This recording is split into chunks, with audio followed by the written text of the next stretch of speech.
For nearly the last decade, Jace has been the poster child for Magic the Gathering. This blue-aligned Planeswalker has even dedicated his surname to the font face used by the game. Years ago, in Magic Origins, we got a legendary creature version of Jace, meaning we have a singular option for a Jace-typal deck. Yes, you heard right, we're building a commander deck themed after and centered around Jace Beleren. Let's start by briefly looking at our commander.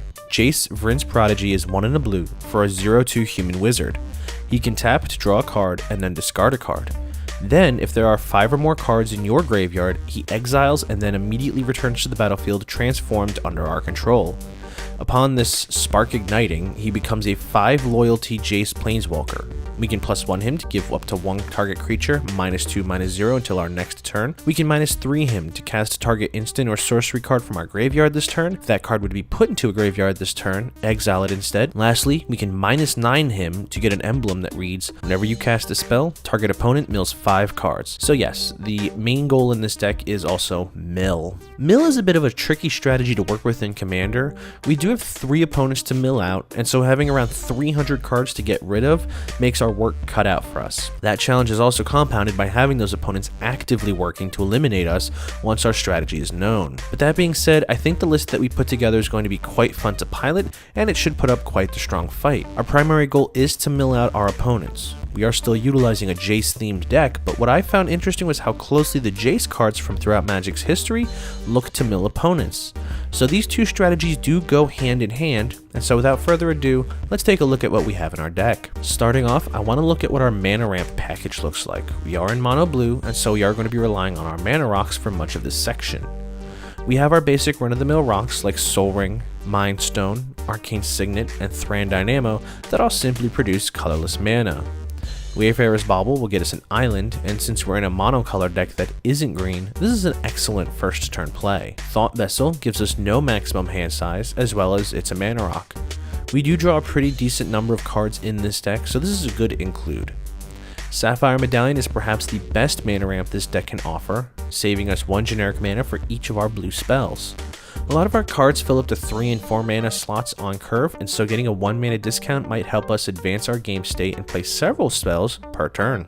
Hedron Archive is a great utility mana rock, letting us trade it in for 2 cards later on once we no longer need it to ramp. It is also rocking some Jace in both the art and the sassy flavor text, so a double win for the deck here. Azor's Gateway is in here as a bit of a flavor choice, as we do have our boy Jace rocking in the artwork. This can also become quite a powerhouse of a mana rock once it transforms into Sanctum of the Sun. Blue normally doesn't have a lot of access to huge chunks of mana ramps, considering Tolarian Academy is on the naughty list. This, however, can tap to give us a quantity of mana equal to our life total. So we got our mana rocks and our ramps situated. Let's talk card draw. We're in blue, and so the world is our oyster for card draw. Gadwick the Wizened is X and 3 blue for a 3/3 human wizard. That X cost is converted into card draw, giving some added utility to this creature. Even more, whenever we cast a blue spell, we can tap a non-land permanent that an opponent controls, letting us tap down problematic cards while we set up more of our game state. See, one of the strategies of this deck does involve some creature control, be it bouncing them back to the hand or tapping them down to prevent them from impeding us. Gadwick offers both, and it's pretty versatile to boot. Jace's Archivist is a 2/2 for 3 mana. We can pay a blue, tap the Archivist to have each player discard their hand, and then draw equal to the greatest number of cards discarded this way. First of all, more Jace. Secondly, we get a windfall effect that we can utilize each turn cycle. See, opponents will be tutoring for answers to our mill, and so holding up interaction in their hand, all that good stuff will make for a bad time for us. If we continuously force them off of whatever they're holding, we can disrupt their strategies until they can hold on to something to out our Archivist. Contentious Plan is a 2 mana sorcery that gives us a card and proliferates. We are running quite a few Planeswalkers that we'll be discussing in a moment, and so having a cheap little bit of proliferate tacked on here will get our walkers closer to their ultimates.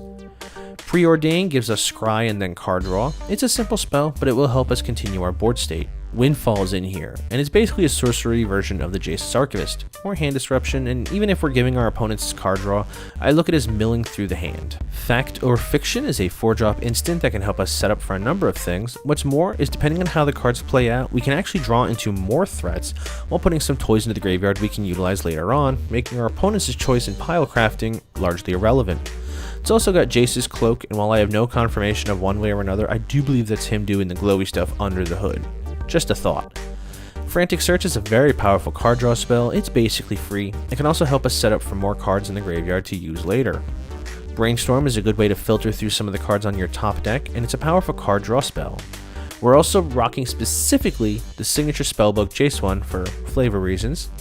Folio of Fancies is a 2-mana rock that gives all players no maximum hand size. We can also channel mana into this to draw X cards. Lastly, we can tap 3, tap this, and then mill each opponent equal to their hand size. This works out perfectly with our strategy, and so it's a mainstay in this deck.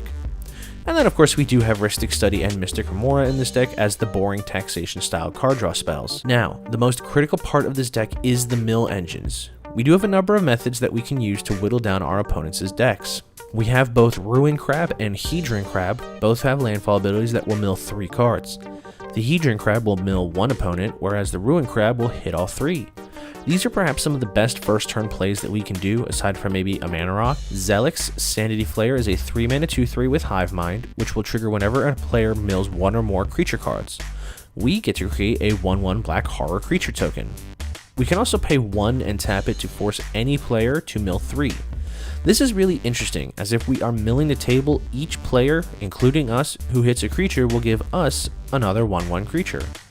We have Fractured Sanity, which for 3 mana we can have each opponent mill 14 cards. That's a tremendous percentage of their deck, but if we somehow need card draw instead, we can always cycle this for just 2 mana, which will also make each opponent mill 4. Both are really good options. Traumatize is a personal favorite, forcing a target player to mill half of their library. Combined with perhaps the linchpin of the deck, Bruvac the Grandiloquent, we can entirely mill out an opponent. Bruvac is really one of the best cards in the entire deck, as he will double the mill capacity of any of our cards. That Fractured Sanity we mentioned earlier, with Bruvac in play, they'll mill 28 cards instead. The Crabs will each mill 6 cards per landfall trigger instead of just 3. Going even further, Maddening Cacophony is 2 mana to have each opponent mill 8 cards. But for 4 additional mana, we can use the Kicker ability to have each opponent mill half of their library.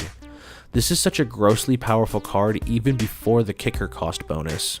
Tasha's Hideous Laughter is 3 mana for a sorcery that has opponents exile from the top of their library until they've exiled a cumulative mana value of 20 or more.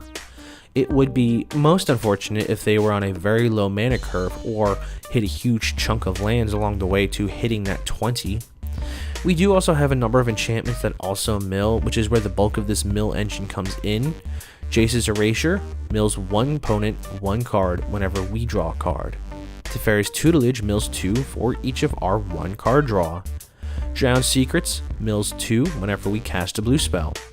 Sphinx's Tutelage triggers off of our card draw, and then an opponent mills 2. If those 2 cards are non-lands that share color, we then repeat this process, and we do so until they do not share color. This can be brutal since commander decks obviously will be sharing cards colors most of the time.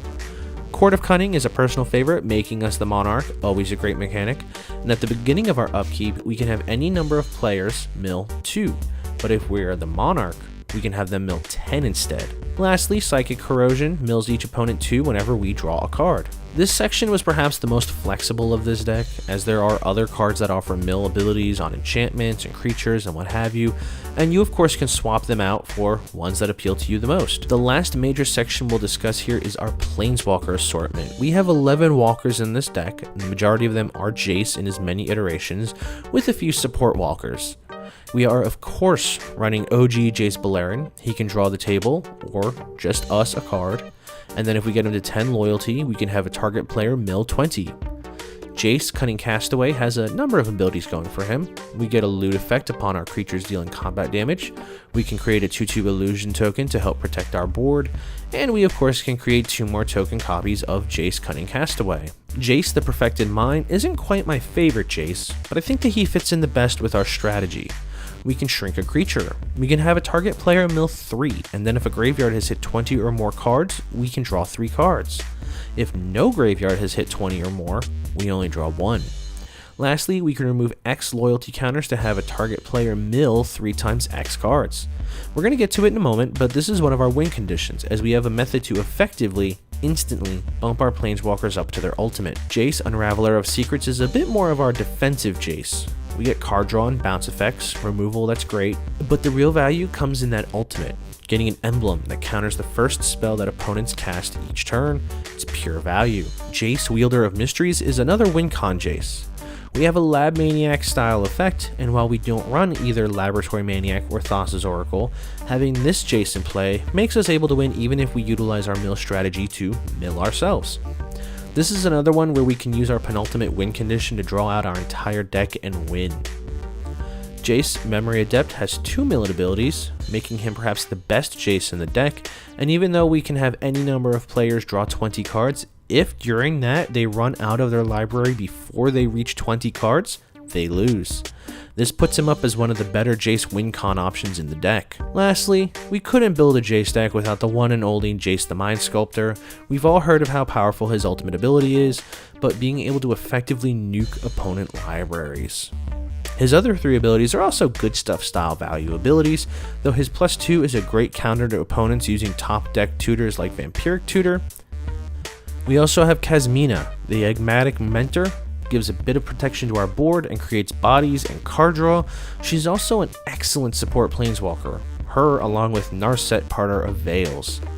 Narset can help us dig through our library to find more planeswalkers, but what's really making her a powerhouse in this deck is using her static ability in conjunction with Teferi's Puzzle Box.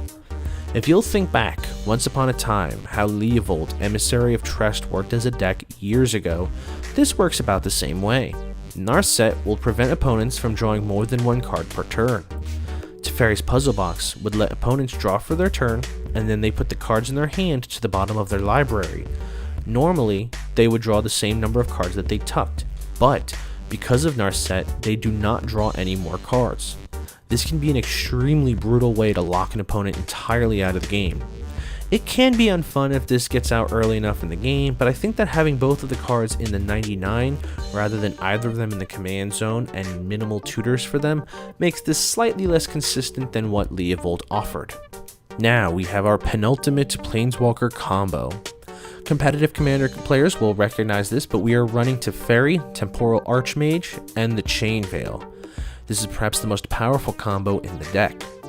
The way it works is that we can tap the Chain Veil to let each Planeswalker we control activate one of its loyalty abilities once this turn, as if none of their abilities have been used this turn.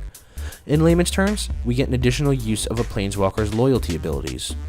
The Chain Veil will keep track of how many times this ability has been used this turn, and so even newly cast Planeswalkers entering the battlefield will also benefit from additional loyalty ability uses. We can then use Teferi to untap the Chain Veil and our Mana Rocks, and then tap the Chain Veil for its ability again. Ideally, you'll want to have floating mana after this. We repeat this until Teferi dies, at which point we use the floating mana to recast Teferi as a freshly played Planeswalker. Teferi will get the extra loyalty activations based on how many times we did the Chain Veil loop prior, at which point we can get extra mana from tapping and untapping our Mana Rocks, extra Chain Veil activations. The goal is to make as close to infinite with this loop as we can. We can then use our other Planeswalkers as abilities, those extra times, likely being able to get multiple ultimates off and gaining a tremendous amount of advantage. Our final walker in the deck is Ugin, Spirit Dragon, who with ample bonus uses can +2 himself to bolt the entire table to death. This is our main win conditions should the mill strategy not be enough to do it on its own. We do have some versions of Jace that we can use this combo to help mill the remainder of opponents' decks, but as a small amount of additional support, we do have a few cards in here to help out the Jace squad. Jace's Projection is a 4-mana 2/2 that gets a +1/+1 counter on it whenever we draw a card. We can also pay 4 to put a loyalty counter onto a target Jace Planeswalker. If we have the mana to use this multiple times, this might be an alternate route to ulting a Jace. Flux Channeler is a staple in Super Friends decks, and this is no different. Each non-creature spell we cast gets us an additional Proliferate trigger, giving all of our walkers another counter. Deep Glow Skate enters play and doubles the loyalty counters on all of our Planeswalkers, being an excellent candidate to help us ultimate them right away. Spark Double is a clone that can also copy Planeswalkers, but also will make those Planeswalkers come into play with an additional loyalty counter. Ichor Moon Gauntlet is a really cool piece of tech that gives all of our Planeswalkers 2 extra loyalty abilities. The first, will be a 0 loyalty ability that gives a proliferate trigger, which can then be used by each Planeswalker to help bump up the board even further. The second lets us -12 that walker to take an extra turn. Now, this can easily be achieved with our Planeswalker engines. Lastly, whenever we cast a non-creature spell, we get to give any permanent with a counter on it one more of that type of counter. This is kind of like Proliferate, but it's only using one target, so we can give an extra loyalty counter to whatever Planeswalker we need it to. And we of course are running Oath of Jace, which draws us 3 cards. We do have to discard 2, but then at the beginning of each of our upkeeps, we scry X, where X is the number of Planeswalkers we control. And on that note, this will wrap up our look at my Jace Vryn's Prodigy commander deck. What do you think of this deck? Are there some cool tech cards that you would recommend for it? Let's talk about it in the comments section below. For the full deck list, I've included the Moxfield link below as well. If you enjoyed this video, likes and shares are always graciously appreciated. If you're part of that 95% of my viewers that aren't subscribed, feel free to hit that subscribe button and ring the bell so you never miss a future video. And as always, thank you for stopping by, and I hope to see you all next video.